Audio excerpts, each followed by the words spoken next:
I stood there on my front porch, coffee mug warming my hands, staring out at the little patch of earth I'd turned into something beautiful over the past few years.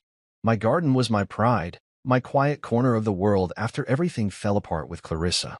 The divorce had been messy, years of arguments, tears, and her walking out the door with half my life in her suitcase. But I'd found peace here in this sleepy Illinois suburb, just me and my flowers. Roses, tulips, daisies, all of them growing strong under my care.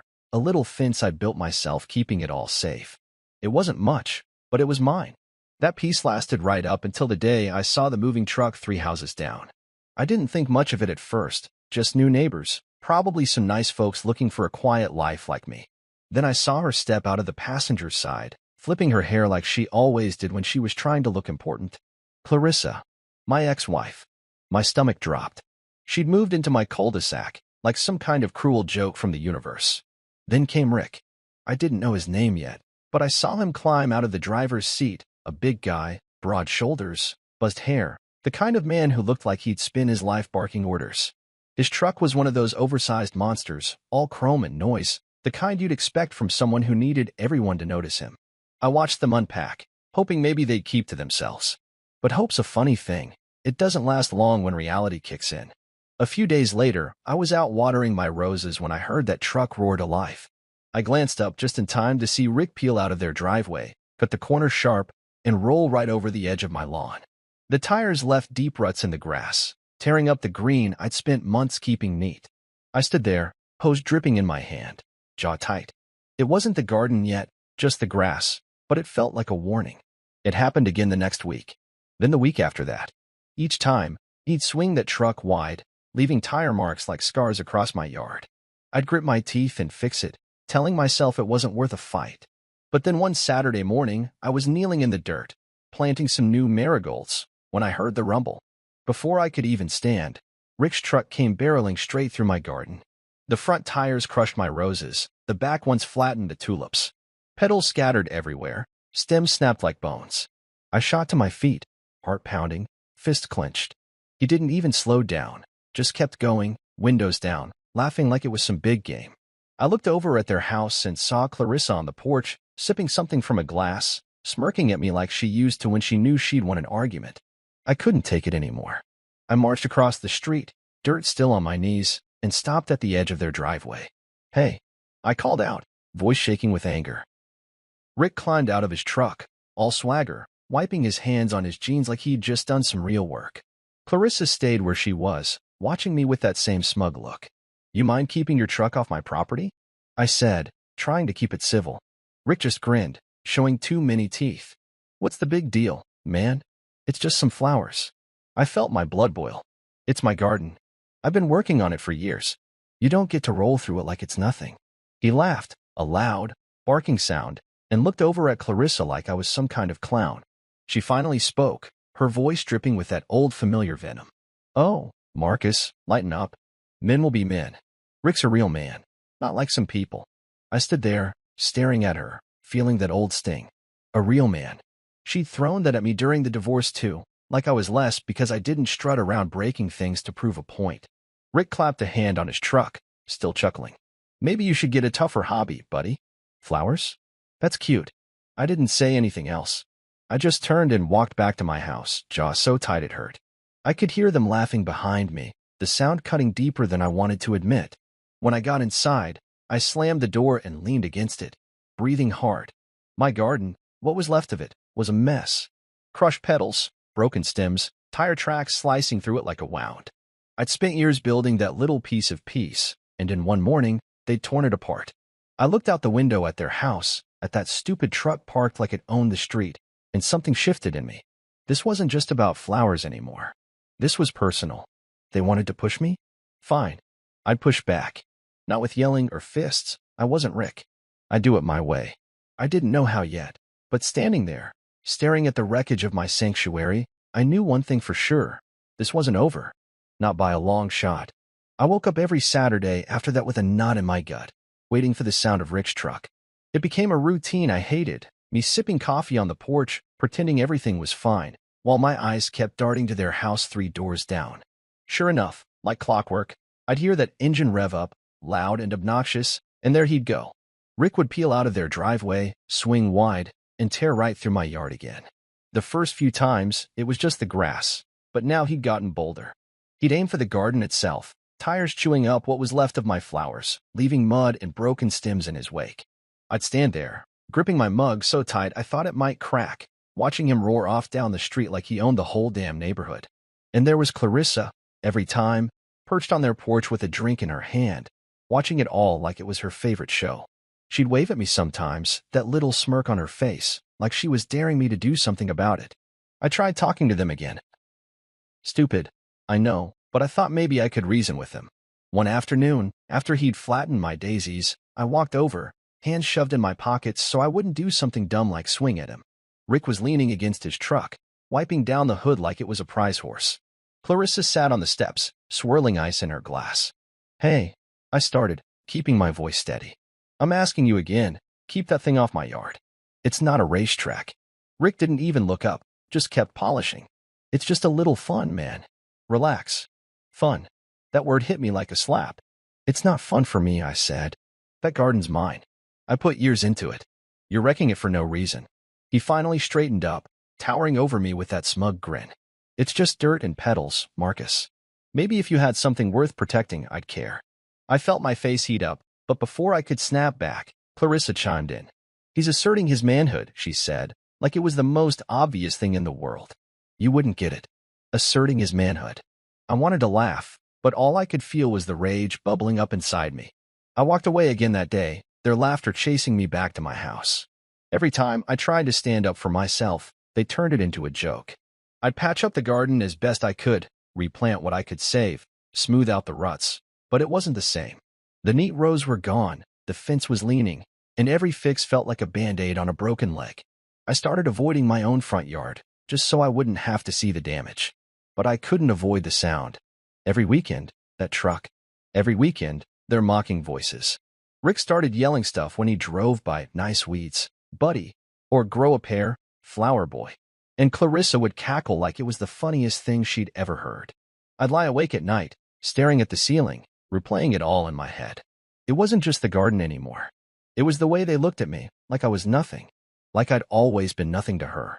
Then came the morning that broke me. I'd stayed up late the night before, working on a new section of the garden, trying to bring it back to life. I'd rebuilt the wooden fence by hand, hammering each plank into place, feeling a little bit of pride creep back in. I went to bed tired but hopeful. When I woke up, I shuffled outside with my coffee, expecting to see my work still standing. Instead, I froze. The garden was gone. Not just damaged, destroyed. Every plant was uprooted, stomped flat, or torn out. The fence I'd spent hours on was kicked in, splintered wood scattered everywhere. Deep tire tracks ran through the middle, and I could still smell the exhaust hanging in the air. It looked like a war zone, like some monster had ripped through it just to spite me. I dropped my mug, coffee splashing on my boots, and just stood there, chest tight, hands shaking. I didn't need to guess who did it. I could hear Rick's truck idling down the street, and when I looked up, there he was, leaning out the window with that same stupid grin. Oops, he called out, then gunned the engine and took off. Clarissa was on the porch again, laughing so hard she nearly spilled her drink. I didn't move for a long time. I just stared at the mess, my mess now. The last thing I had, the one thing I'd held on to after she left me, was gone. It wasn't just dirt and petals to me.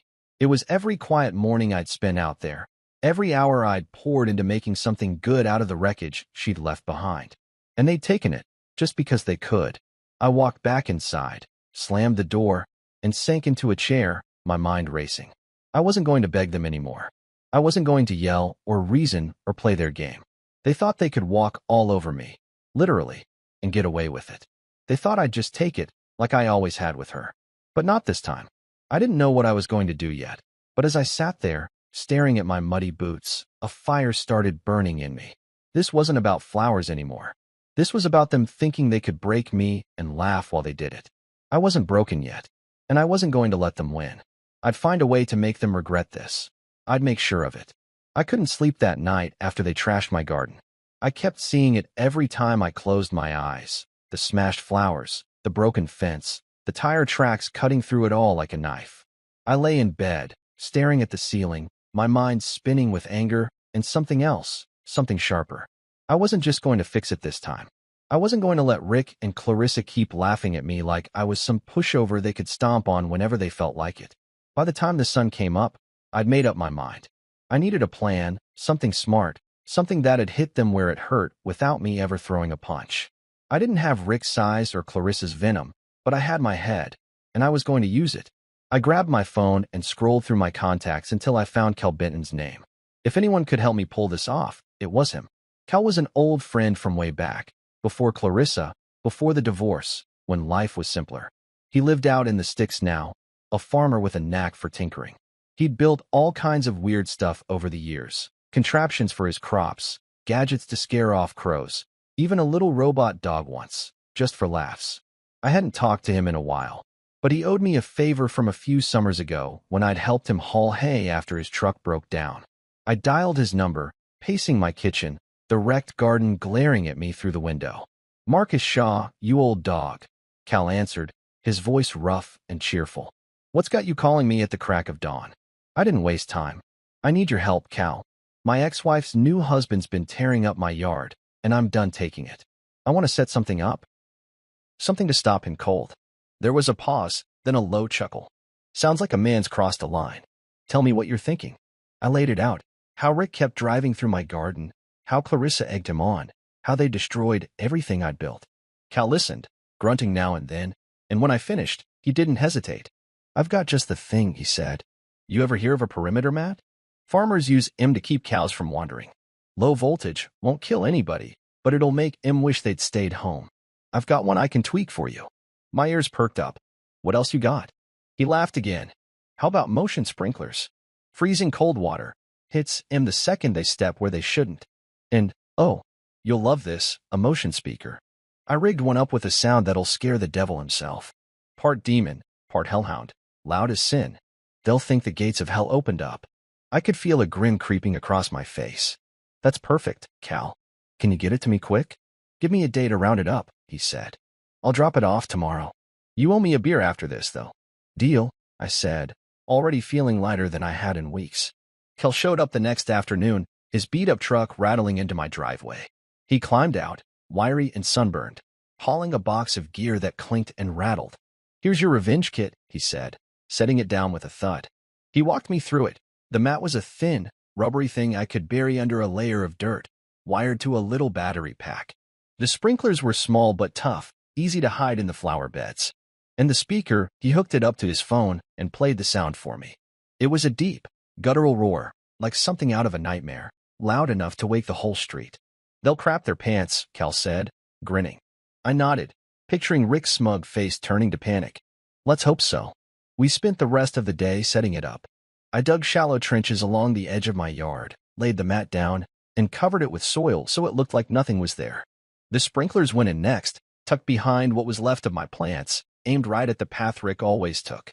The speaker I hid under the porch, angled so the sound would blast out toward the street. Cal wired it all to motion sensors, step on the mat, and the whole show would start. I added one more thing, my old security cameras. I'd bought them cheap a while back, mostly to watch for package thieves, but now they'd be my eyes. I mounted one on the porch, another by the garage, both aimed at the yard. If Rick tried anything, I'd have proof. By the time we finished, the sun was setting, and my little house looked normal again, except now it was a trap, waiting to spring. Cal clapped me on the shoulder. "You're a patient man, Marcus, but even patient men got limits. This'll teach him." I thanked him, handed him a cold beer from the fridge, and sent him on his way. Then I went inside, grabbed a fresh mug of coffee, and settled into a chair by the window. It was dark out, the street quiet, but I wasn't going to bed. I wanted to be awake when Rick made his next move. I knew he'd come. Weekends were his time to shine, and he wouldn't be able to resist tearing through my yard again, especially after wrecking it so bad. I sat there, sipping my coffee, the bitterness matching the fire in my chest. Every creak of the house, every rustle outside, had me on edge. I kept imagining it. His truck rolling up, the tires hitting the mat, the chaos that'd follow. I wasn't a violent guy, never had been. But this wasn't about violence. This was about taking back what was mine, about showing them I wasn't the weak little man they thought I was. My garden was gone, sure, but my pride wasn't. I glanced at the cameras on my phone, their little green lights blinking in the dark. Everything was ready. All I had to do was wait. And as the night stretched on, that wait turned into something satisfying, like the calm before a storm you know is coming. They'd pushed me too far, and now they were going to find out what happens when I push back. I'd been sitting by the window for hours, the coffee in my mug long gone cold, when I finally saw it. Headlights cutting through the dark. It was 2 a.m., the street dead quiet except for the low growl of Rick's truck creeping closer. My heart started pounding, not out of fear, but something else. Anticipation, maybe even excitement. I'd spent all day setting up my trap with Cal, and now it was time to see if it worked. I leaned forward, peering through the blinds, watching that oversized beast of a vehicle roll down the cul-de-sac. Rick didn't even try to be subtle. He swung wide, just like always, aiming straight for my yard. I held my breath as the front tires crossed the line, hitting the spot where I'd buried the mat. Then it happened, zap. A sharp crackle split the air, faint but unmistakable, and the truck jerked like it had hit a wall. Rick's voice cut through the night, a high-pitched yelp that didn't match his big man swagger at all. Before he could figure out what was going on, the sprinklers kicked in. I'd aimed them just right, and now they blasted freezing water straight at his truck, spraying through the open windows. I could hear him cursing, loud and frantic, as the cold hit him. The demon roar came next. Cal's speaker let loose that ungodly sound, a deep, guttural howl that echoed off the houses like some monster had clawed its way out of hell. It was louder than I'd expected, rattling my windows, and I saw Rick's truck swerve hard, tires spinning in the wet dirt. He was yelling something I couldn't make out, probably swearing up a storm, and I couldn't help it. I grinned. The chaos was beautiful. Mud flew everywhere as he tried to peel out, the truck fishtailing like a panicked animal. Then I saw movement at their house. Clarissa came stumbling out onto the porch, wrapped in a robe, her hair a mess. She must have heard the noise and figured Rick needed her. She took 2 steps off the porch, barefoot, and hit the mat herself, a zap. She screamed, a wild, shrieking sound, hopping around like she'd stepped on a live wire. "Rick, what the hell is this?" she hollered, her voice cracking as the sprinklers caught her too, soaking her from head to toe. I couldn't stay inside anymore. I grabbed my jacket, slipped on my boots, and stepped out onto the porch, keeping my face calm like I'd just woken up to check on the commotion. The scene in front of me was better than I'd dreamed. Rick was half out of his truck, one leg stuck in the mud, water dripping off his buzzed head, his shirt plastered to his chest. Clarissa was a soggy mess, clutching her robe, shivering and glaring at everything like the world had personally betrayed her. The roar had stopped, the speaker was on a timer, but the sprinklers kept going, spitting icy water in little bursts. I crossed my arms and leaned against the railing, letting the silence settle for a second before I spoke. "Problems?" I said, keeping my voice even, like I was just a concerned neighbor. Rick whipped his head around, his face red and furious, but he didn't say anything right away. He was too busy trying to yank his boot out of the muck. Clarissa, though, she didn't miss a beat. She stormed toward me, slipping a little on the wet grass, pointing a dripping finger in my face. "What did you do, Marcus? This is insane. We're calling the police." I didn't flinch.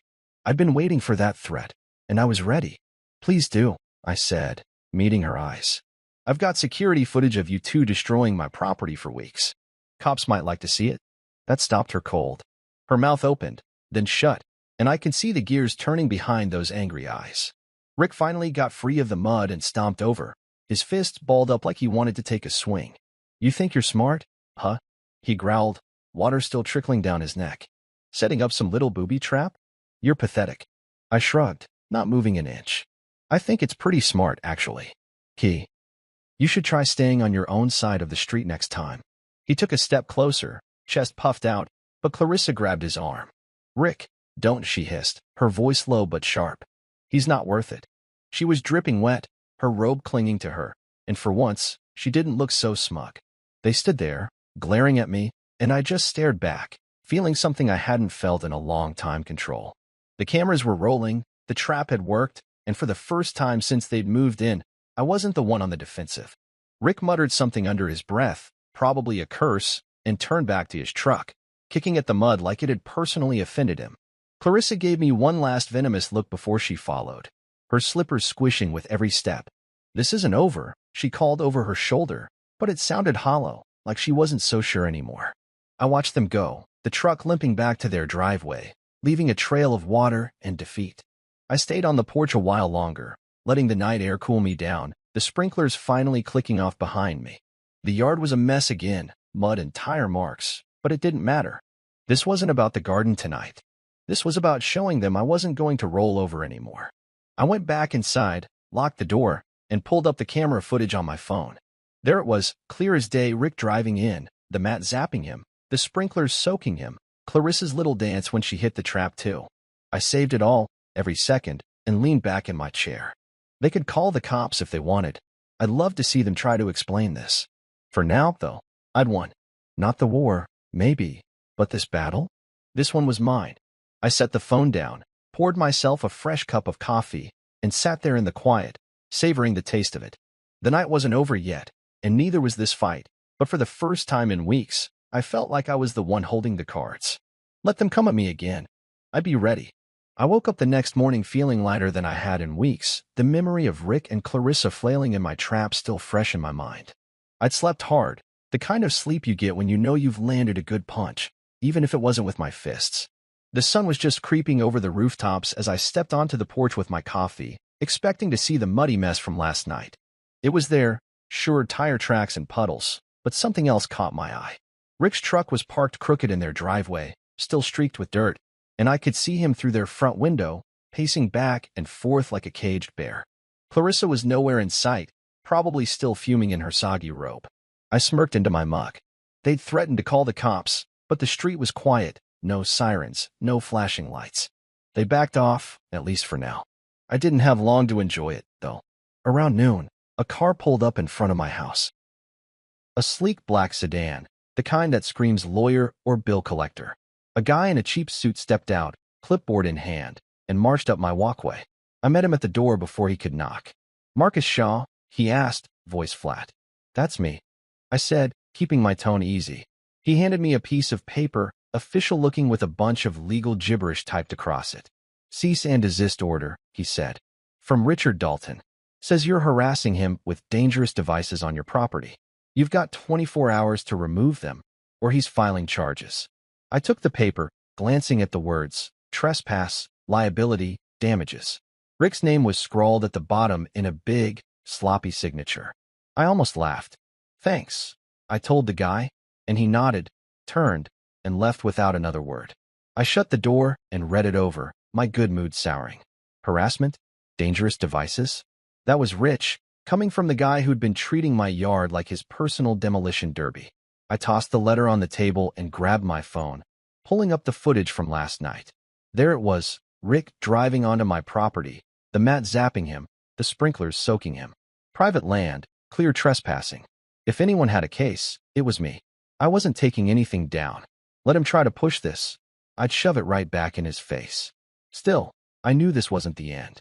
Rick didn't strike me as the type to let a little zap and some water stop him, and Clarissa was too stubborn to let me have the last word. I figured they'd lick their wounds for a day or two, then come at me again. I was right, just not in the way I expected. It started small that evening. I was out front, cleaning up the mud from the night before, when I noticed something off. A couple of ketchup packets were stuck to one of my garden gnomes, the kind you get from fast food joints, smeared red across its little hat. I frowned, picked them up, and tossed them in the trash, thinking maybe some kid had dropped them. Then, the next morning, I found empty beer cans jammed into what was left of my flower beds, 3 of them, crumpled and stinking of stale booze. I stood there, hands on my hips, staring at them. This wasn't random. Kids don't sneak around planting cans like that. I checked the cameras. Nothing clear, just shadows moving in the dark, too far off to make out a face. My gut told me it was Rick, though. He wasn't dumb enough to drive through again, not after last night. But this was petty enough to be him. It got worse over the next few days. One night, I came home from the hardware store to find garbage scattered across my lawn. Banana peels, coffee grounds, some wrappers, like someone had emptied a trash bag and run off. The next morning, I stepped outside and gagged. Someone had dumped a pile of used cat litter right by my porch steps. The smell hit me like a punch, sour and sharp, and I had to grab a shovel to scoop it into a bag before I could even get to my mailbox. I checked the cameras again. Still nothing solid, just a flicker of movement near the edge of the frame. Whoever it was knew where the blind spots were, and that made my blood run hot. Rick had been watching, figuring out how to dodge my setup. I could picture him snickering about it, Clarissa egging him on with that smirk of hers, thinking they'd found a new way to get under my skin. I wasn't wrong about them brooding, either. Every time I saw Rick outside, he'd glare at me across the street, his jaw tight, his big shoulders hunched like he was holding himself back. Clarissa kept her distance, but I'd catch her on their porch sometimes, staring at my house with those cold eyes, sipping her drink like she was plotting. They weren't yelling anymore, weren't mocking me to my face, but this quiet revenge was worse. It was sneaky, dirty, and it made me feel like my little victory last night hadn't meant a damn thing. I'd humiliated them, sure, but now they were hitting back in ways I couldn't prove. I spent hours cleaning up their messes, scrubbing ketchup off my gnomes, hauling trash to the curb, and every time I did, I felt that fire in my chest flare up again. The cease and desist letter sat on my table, mocking me too. Rick pretending he was the victim while he turned my yard into his dumping ground.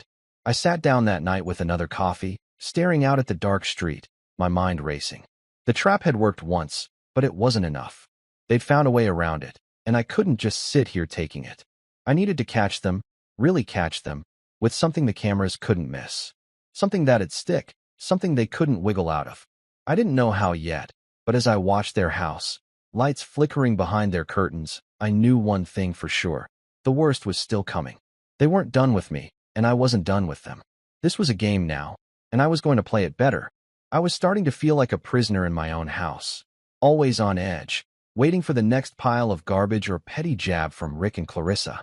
The cat litter had been the tipping point. Shoveling that stinking mess off my porch made me realize I couldn't just keep cleaning up after them. I needed proof, something solid to shove in their faces and end this once and for all.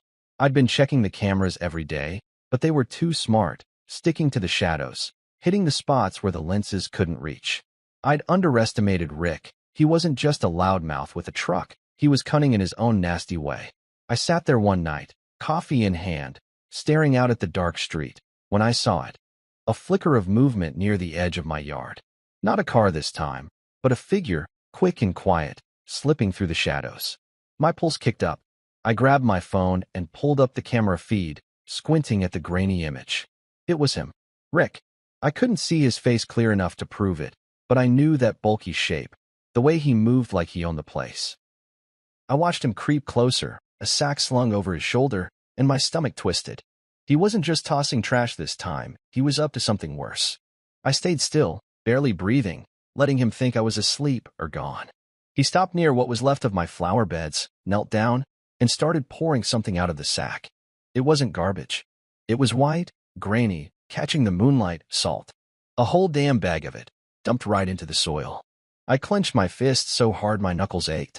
He wasn't just messing with me now, he was poisoning the ground, making sure nothing would ever grow there again. My garden was already wrecked, but this was him spitting on the ashes, trying to kill any chance I had of bringing it back. He worked fast, spreading it thick, then stood up, dusted his hands, and slipped back into the dark toward his house. I sat there, shaking with rage, watching him disappear. He thought he'd gotten away clean. He was wrong. I pulled up the camera footage right away, rewinding to the moment he'd stepped into view. There it was clear as day this time. The camera by the garage had caught him dead on, his face lit up by a streetlight as he'd been over with that sack. Rick Dalton, in all his smug glory, salting my earth like some cartoon villain. I saved the clip, my hands trembling not from fear, but from the thrill of finally having him. This wasn't just petty vandalism anymore. This was deliberate, calculated property damage. I didn't waste a second. I grabbed my phone and dialed the local police, my voice steady even though my heart was hammering. "Yeah, hi. This is Marcus Shaw on Elm Street," I said when the dispatcher picked up. "I've got video of my neighbor trespassing and ruining my property. He just poured salt all over my yard to kill the soil. I need someone out here now." It didn't take long, maybe 20 minutes before I saw the cruiser roll up, lights off, parking quietly in front of my house. 2 officers stepped out, a younger guy with a buzz cut and an older woman with a no-nonsense look. I met them at the door, phone in hand. "Thanks for coming," I said, keeping it short. "I've got it all on camera." They followed me inside, and I played the footage, Rick sneaking in, dumping the salt, slinking off. The older cop raised an eyebrow. "That's pretty blatant," she said, jotting something in her notebook. "You know who this is?" "Yeah," I said. "Rick Dalton. Lives 3 houses down. He's been tearing up my yard for weeks with his truck, too. I've got more video if you need it." She nodded. "This'll do for now. Let's go have a word with him." I stayed on my porch, watching as they walked down the street, their flashlights bouncing in the dark. I could see Rick's truck still parked in their driveway, and a light flicked on inside as the cops knocked. The door opened, and there he was, shirtless, looking annoyed until he saw the uniforms. I couldn't hear what they said, but I saw his arms start flailing, his voice rising, probably trying to bluster his way out of it. Then the younger cop stepped forward, calm but firm, and Rick's shoulders slumped.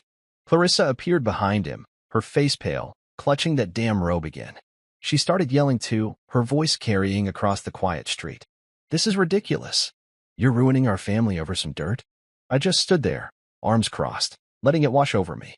The cops didn't flinch. They talked for a few more minutes. Then Rick stepped outside, hands behind his back. I heard the click of handcuffs, and my chest loosened a little. They walked him to the cruiser, his head down, Clarissa shrieking after them like a banshee. The older cop came back to me while the other loaded Rick into the car. "We're taking him in for trespassing and property damage," she said. "That video's solid. You want to press charges?"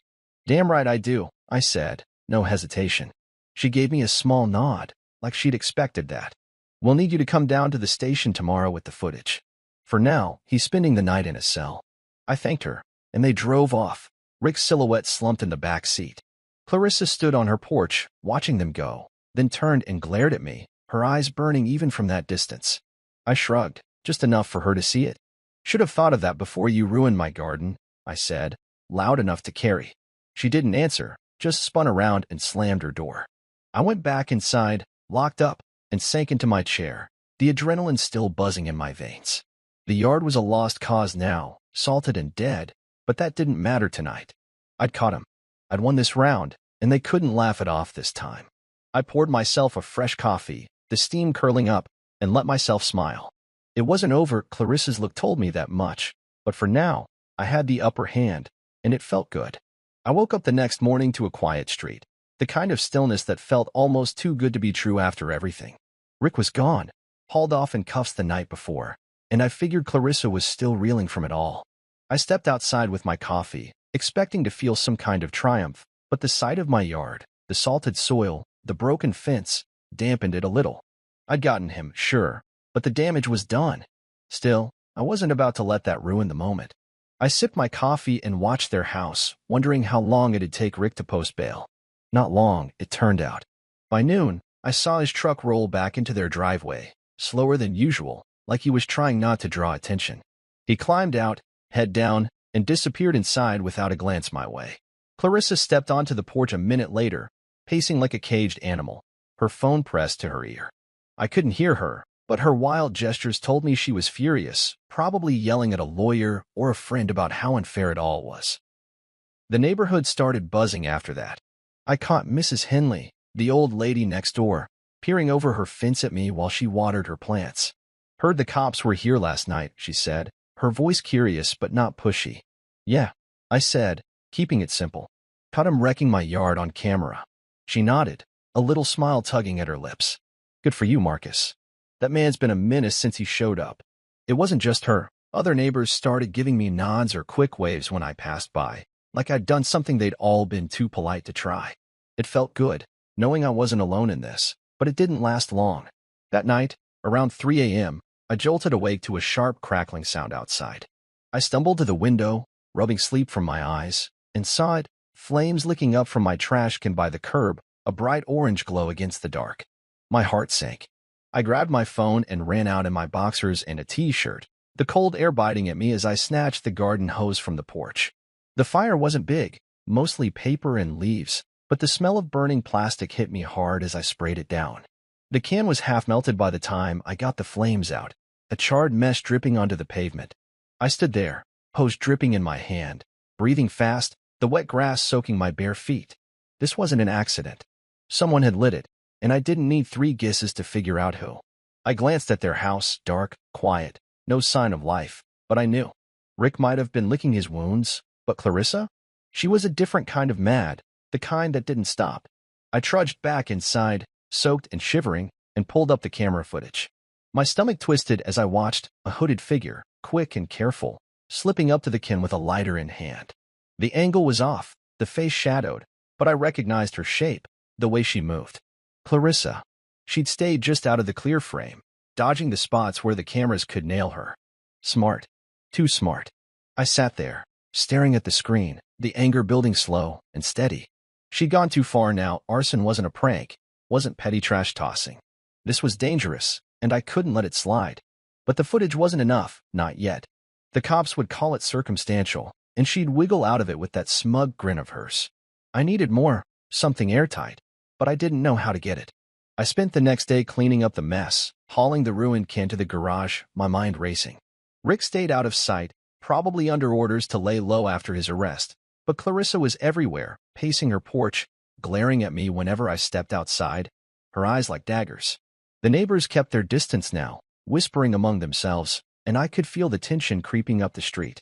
This wasn't over, not by a long shot. I started double-checking the cameras every night, tweaking their angles, hoping to catch her if she tried again. I even set the sprinklers back up, just in case Rick got bold, but it was Clarissa I was worried about now. She was unhinged, wilder than I'd ever seen her, even during the divorce. I'd humiliated her precious Rick, and she wasn't going to let that go. I barely slept, jumping at every sound, my coffee going cold as I sat by the window, watching, waiting. I was ready for a long game. She'd slip up eventually, and I'd be there when she did. But then, out of nowhere, help came knocking. It was late afternoon, the sun dipping low, when I heard a tap on my door. I opened it to find Brielle Knox, the teenage girl from 2 houses over, standing there with her hands in her pockets. She was a quiet kid, always fiddling with that drone of hers, and I'd never talked to her much beyond a wave hello. "Hey, Mr. Shaw," she said, shifting her weight. "I, saw what happened with your trash can, and I know who did it." I blinked, caught off guard. "What do you mean?" She glanced over her shoulder, then back at me. "I've got drone footage." Caught her lighting it. "Clarissa. She egged my dog's crate last week, and I've been watching her ever since. I'm done with her crap." My jaw dropped. "You've got video?" She nodded, pulling out her phone. Clear as day. "Want it?" I grinned, wider than I had in weeks. "Brielle, you just became my favorite neighbor." She smirked a little, and I knew right then, this was the break I'd been waiting for. Clarissa was done. I stood there on my porch, still reeling from Brielle's visit, my mind buzzing with what she'd just handed me. She'd show me the drone footage on her phone, grainy at first, but then it zoomed in, clear as daylight. There was Clarissa, sneaking out of her house in that hoodie, lighter flickering in her hand as she bent over my trash can. The flames caught quick, and she darted back, glancing around like a nervous cat before disappearing into the shadows. Brielle had caught every second, her drone hovering silent above the street. "I figured you'd want this," she'd said, her voice sharp with her own grudge. "She's been a jerk to everyone, not just you." I'd nodded, barely able to speak, and she'd sent me the file right then and there. "Thanks, Brielle," I'd managed, and she'd shrugged like it was nothing, heading back home with her hands in her pockets. But it wasn't nothing, it was everything. I went inside, locked the door, and pulled up the video on my laptop, watching it again, then again. My hands were steady now, no more shaking, just a calm certainty settling in. This wasn't like the camera footage of Rick, blurry and arguable. This was her face, her movements, undeniable. Arson. She'd crossed a line she couldn't walk back from, and I had her dead to rights. I burned the video to a USB drive, grabbed my jacket, and headed to the police station that afternoon. The same older cop from Rick's arrest was there, her badge reading Officer Grant. She looked up from her desk as I walked in, raising an eyebrow. "Back already, Mr. Shaw?" she said, leaning back in her chair. "Yeah," I said, holding up the drive. "Got something new. Clarissa Dalton this time. She set my trash can on fire the other night, caught it all on video." She took the drive, plugged it into her computer, and watched the footage in silence. I stood there, arms crossed, feeling the weight lift off me with every second she stared at the screen. When it finished, she let out a low whistle. "That's her, all right," she said, scribbling something on a notepad. "Where'd you get this?" "Neighbor kid with a drone," I said. "She's got her own beef with Clarissa." "Lucky for me." Grant nodded, a faint smirk tugging at her lips. "Lucky indeed. This is solid. We'll pick her up today." I felt a rush of relief, like I could finally breathe again. Thanks, I said, and she waved me off. Just doing the job. You pressing charges on this one too? You bet, I said, no hesitation.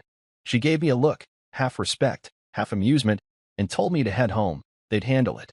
I was back on my porch by late afternoon, coffee in hand, when the cruiser rolled up to their house. I watched from a distance, keeping it casual, like I was just enjoying the day. 2 officers, Grant and the younger guy from before, knocked on the door. Clarissa answered, still in that robe, her hair a mess. I couldn't hear the words, but her arms started flailing, her voice rising sharp and loud. This is insane.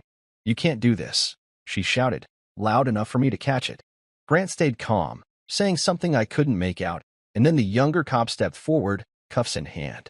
Clarissa froze, her mouth open, then tried to back inside. They didn't let her. Grant grabbed her arm, gentle but firm, and turned her around. The cuffs clicked, and she started yelling again, a string of curses and pleas that echoed down the street. Rick came barreling out then, his face red, fist clenched. What the hell's going on? He roared, stomping toward the cops. I tensed, expecting a fight, but the younger officer moved fast, blocking Rick's path. Step back, sir, he said, voice hard. Rick didn't listen. He swung an arm, not at the cop but toward me, pointing across the street. This is you, isn't it, you little bastard? He bellowed. I didn't move, just sipped my coffee, meeting his glare. The cop grabbed him, twisting his arm back, and Rick stumbled, swearing as they held him in place. Clarissa was still shrieking, her voice cracking now, as they walked her to the cruiser. He's lying. It's all lies, she cried, but it sounded weak, desperate. The neighbors were out now, Mrs. Henley on her lawn, a couple others peeking through windows, and I could feel their eyes on them. Grant shoved Clarissa into the back seat, slamming the door, while the younger cop kept Rick pinned until he stopped thrashing. Stay here, he told Rick, then joined Grant in the car. They drove off, Clarissa's muffled yells fading into the distance, leaving Rick standing there, panting, staring at me like he could burn my house down with his eyes. I set my mug down and walked to the edge of my porch, hands in my pockets. Rick took a step toward me, his fists balled up again, but he stopped short, maybe remembering the cops weren't far. You're dead for this, he growled, low and mean. Maybe, I said, shrugging. But she lit the fire, not me. You should have kept her on a leash.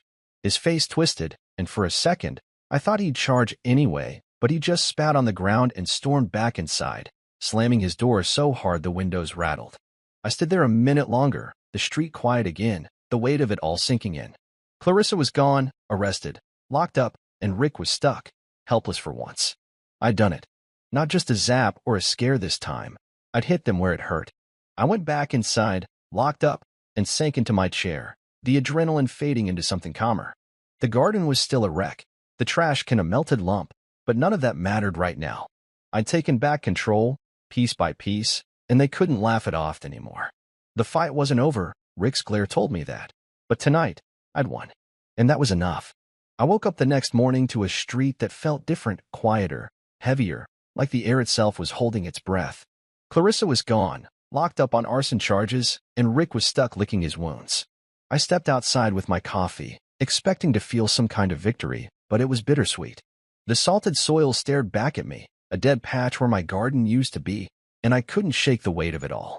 I'd won a battle, sure, but the war had left scars I couldn't ignore. I sipped my coffee and watched their house, the curtains drawn tight, no sign of life. Rick's truck sat in the driveway, still streaked with mud from that night I'd zapped him, and I wondered how long he'd stay quiet. Not long, I figured. He wasn't the type to let this go, not with Clarissa behind bars because of me. The neighborhood had shifted too. Mrs. Henley waved at me from her yard, a little more warmth in it than usual, and I caught a few other neighbors glancing my way, some with nods, some with quick looks before turning away. Word had spread fast. Rick's arrest, Clarissa's meltdown, the whole messy saga. I wasn't sure if they saw me as a hero or just the guy who'd stirred up trouble, but it didn't matter. They weren't glaring at me like I was the problem anymore, and that was something. I spent the day keeping busy, cleaning up the last of the trash can mess, tweaking the cameras just in case, but my mind kept drifting back to Clarissa in that cell, Rick stewing across the street. She'd be out eventually, on bail or probation, and then what? I wasn't naive enough to think this was the end. Weeks passed, slow and tense. Clarissa came back one afternoon, a cab dropping her off in front of their house. I watched from my window as she climbed out, her face hard and cold, no robe this time. Just jeans and a jacket, her hair pulled back tight. She didn't look my way, just marched inside, and the door slammed behind her. Rick stepped out a minute later, head down, and I saw the sheriff's deputy parked nearby, probably enforcing the restraining order I'd filed after the fire. He couldn't come near my place now, not legally, and that gave me a little breathing room. But the silence from their house wasn't peace. It was a storm brewing, and I could feel it in my bones. They didn't go out much after that. No porch drinks, no loud truck revving, just a cold, bitter quiet that hung over the cul-de-sac like a fog. Then one night, it broke. I was out front, checking the mail under the streetlights, when I heard footsteps, heavy, deliberate. I turned, and there was Rick, stomping across the street, his face twisted with something dark. My stomach tightened, but I stood my ground, hands in my pockets, keeping it casual. He stopped a few feet away, just outside the line the restraining order set, his fists clenched so tight I could see the veins popping. "You happy now?" he growled, his voice low and rough. "You destroyed us, you smug little prick." I looked at him, his buzzed hair glinting under the light, his eyes wild, and I felt a flicker of something.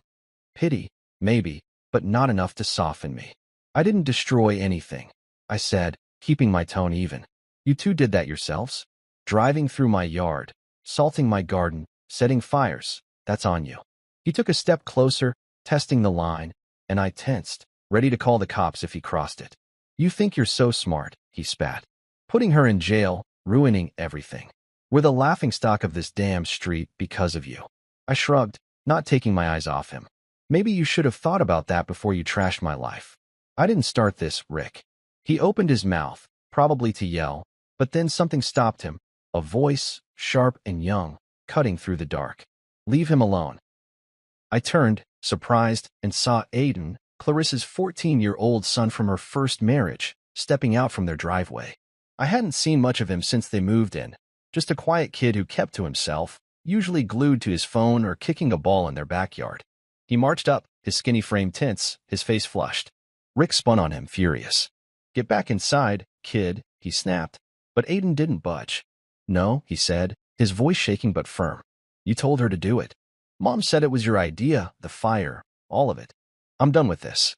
I stood there, stunned, as Rick's face went slack, like the air had been punched out of him. "What the hell are you talking about?" he growled, but Aiden didn't back down. "She told me last night.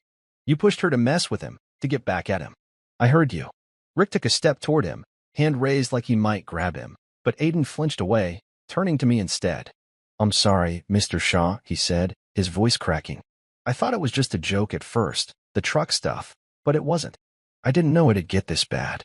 I didn't know what to say, my throat felt tight, caught off guard by this kid standing there, spilling it all. "It's okay, Aiden," I managed. "Takes a lot to say that."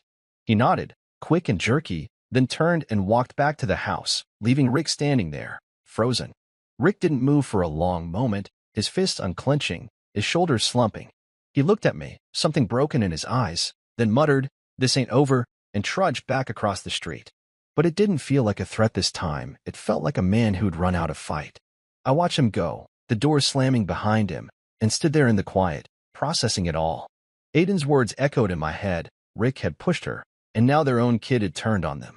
Their reputation was shot, their family cracking, and I hadn't even had to lift a finger this time. I went back inside, locked up, and sat down with my coffee, the night settling around me. It wasn't joy I felt, not exactly. It was something closer to relief, mixed with a strange ache I couldn't name. They were breaking, and I'd helped make it happen. That was enough for now. I woke up to a morning that felt lighter than any I could remember since Clarissa and Rick moved in. The sun was out, casting long shadows across the street, and their house sat quiet, no truck rumbling, no porch pacing, just stillness. I stepped outside with my coffee, the air crisp with that early fall bite, and looked at my yard. The salted patch was still there, an ugly scar where my garden used to bloom, but it didn't sting as much today.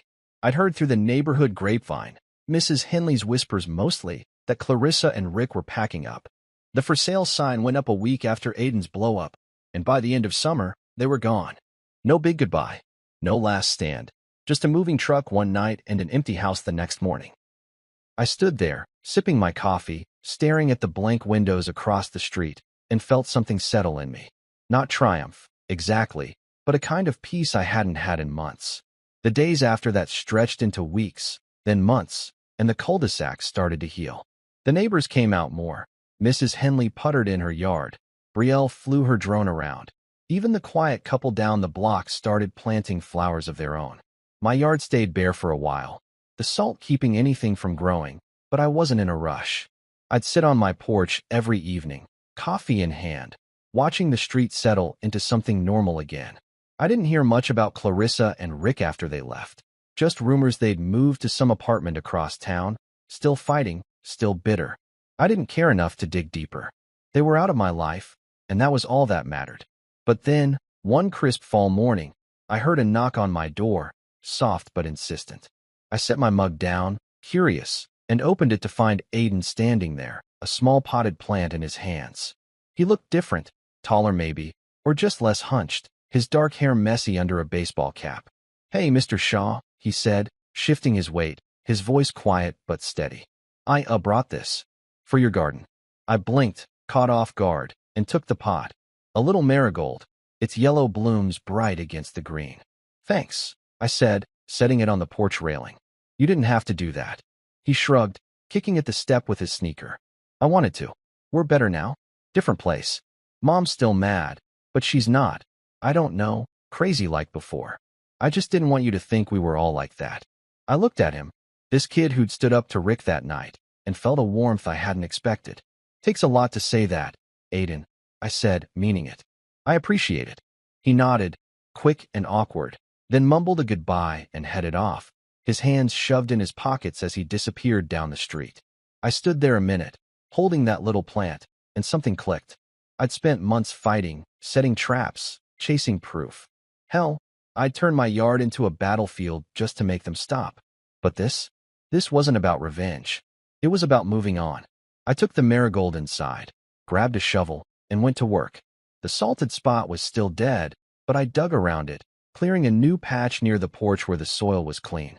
I planted Aiden's gift there, patting the dirt down, feeling the earth under my hands again. It wasn't much, just one plant, but it was a start. Over the next few weeks, I added more. Daisies, tulips, even a couple rose bushes I picked up cheap at the hardware store. The neighbors noticed. Mrs. Henley brought me some cuttings from her yard, and Brielle started swinging by with her dog, a scruffy mutt named Rusty, to check my progress. "Looks good, Mr. Shaw," she'd say, her drone buzzing overhead, and I'd nod, wiping sweat off my brow. The garden came back slow, piece by piece, and with it, the street felt alive again. I'd sit out there every evening, coffee steaming in the cool air, watching the flowers catch the last light of day. The tire tracks faded, the broken fence got rebuilt, stronger this time, and that salted patch started to soften, grass creeping in where nothing used to grow. It wasn't the same as before, couldn't be, not after everything, but it was mine again, and that was enough. Brielle became a regular visitor, her dog flopping in my yard while she told me about school or her latest drone tricks. "Caught a raccoon on video last night," she'd say, grinning, and I'd laugh, feeling lighter than I had in years. Mrs. Henley started calling me over for tea sometimes, and I'd go, listening to her ramble about her grandkids, the quiet settling into something comfortable. One night, as the leaves turned gold and red, I sat on my porch, mug warm in my hands, looking out at the garden. It wasn't perfect, some plants were scraggly, others still small, but it was growing, steady and sure. I thought about Clarissa and Rick, about the chaos they'd brought, the nights I'd spent angry and sleepless. I'd fought hard to make it stop, and I'd won, not with fists or yelling, but with patience, with proof, with people like Brielle and Aiden stepping up when I least expected it. I didn't hate them anymore. Didn't need to. They were gone, and I was still here, my little house quiet, my lawn untouched. I took a sip of coffee, the bitterness familiar and good, and let out a long breath. The fight was over, and the flowers were back. Sometimes, I realized, it's not about revenge, it's just about taking back what's yours and letting the rest go.